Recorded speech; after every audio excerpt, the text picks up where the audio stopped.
And here's the block you're going to make today. Hi, it's October 4th. Thanks for joining us again for our Stitch Pink block number 4. So don't be scared by this block. There are a lot of half square triangles in this block. So that's the first thing we need to do. We're going to be putting our C and D triangles together to make a half square triangle, to make 2 half square triangles. We're going to be putting our B and A triangles together to make half square triangles.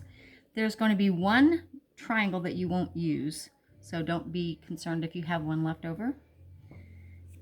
So let's get started by doing that, and then we'll come back and see what we need to do next. Yeah, I think there's a little tricky part coming, but this is not it. Right, so Half square triangles.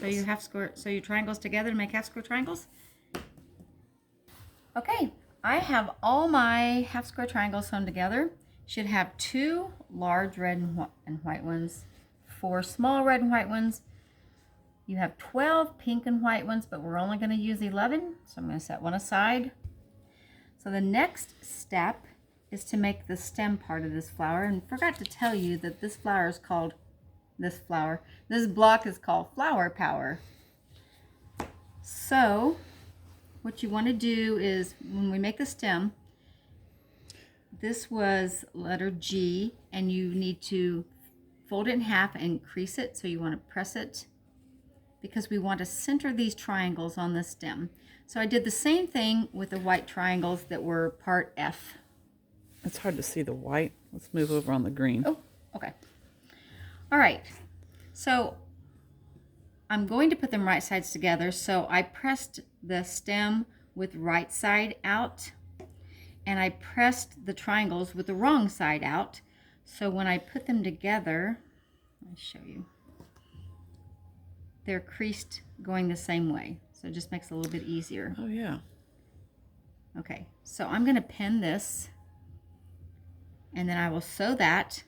I will press it out, and then I'm going to do the same thing to the other side. So after I get that unit put together, And that's making the stem of the flower. And that's making the stem of the flower. Okay. So I'll go sew that. I'll be right back. I got my stem unit sewn together. After you sew it together, you need to trim it down to 4.5. I want to show you, mine is not perfect. It's 4.5 to this corner, but you can see it's just a tiny bit off right here. So whenever I sew it together, I'm going to line up this corner. I will adjust. This part will be my seam allowance. No one will ever know.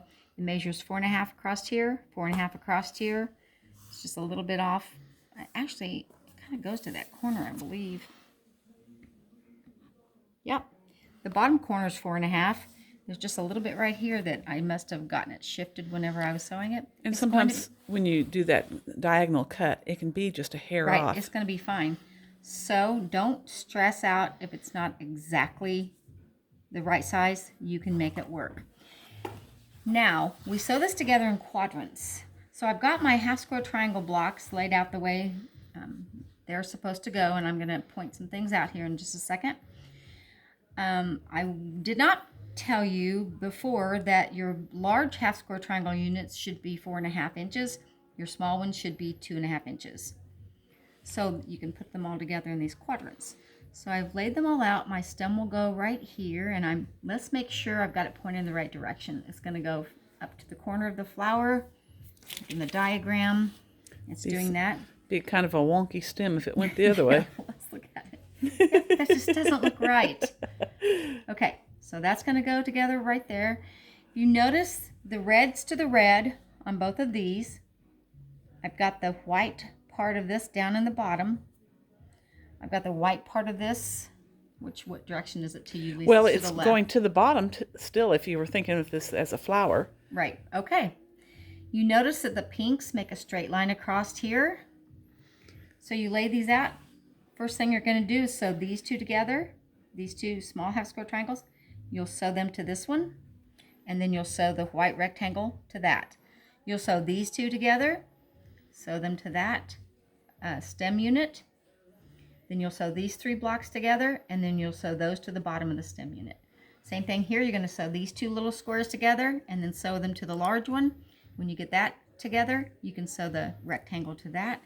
You'll sew your the flower Blossom. petals, yeah, the blossom, into rows like a 9 patch. It's just a simple 9 patch. And on that one, notice that all the pinks are in the bottom left.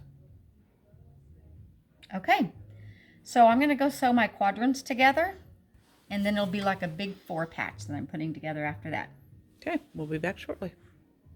Hey, look at this. We've got all of our quadrants sewn together, and now all we have to do is put them together, and our block will be finished. I do want to show you something though. I press my seams open, but if you don't want to do that, that is fine. But I wanted to show you that they have really good directions on which way to, the little arrows tell you which way to press your seams to get opposing seams if that's how you like to do it. So you just follow the directions on how the little arrows tell you to press them, and it works out really great. So I'm pretty sure you can kind of get the rest of this the way it goes. All right. So I'll sew that together and I'll show it to you completed. Looks good, like a flower.